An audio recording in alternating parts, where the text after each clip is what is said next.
कधीतरी जागे व्हा, शहाणपणाच्या भूमिकेत या.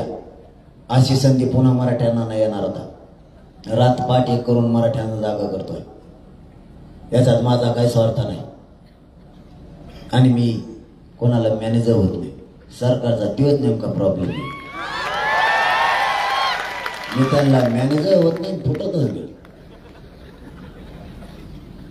आणि ती मला आधी माझ्या झेलेवर कसं दिसतं, याला आत्ता फोडू ते माझ्याकडे आले. मी खपाखप बोललो. तुम्ही टीव्ही बघा का? तुम्ही तिकडे टीव्ही आहेत का? पण 7-8 ना हा म्हणले. मग आपला दंड कसा त्यांना फोन करून विचारा ना. माझ्याकडे कोणालाच माफ नाही. अरे माझ्या कुटुंब बाजू सारला मी या समाजासाठी, तर बाकीचीच काय किंमत करणार आहे?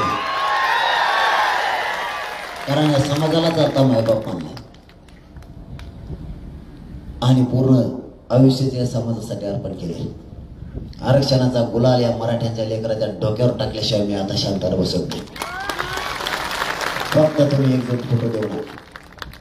थंडी वाजती, थंडी खूप वाढली. जास्तीचा वेळ नाही घेणार, कारण ही सभा नाहीची. आपण कुठं सभा दिलेल्याच नाही. आपण ही गाड्यावर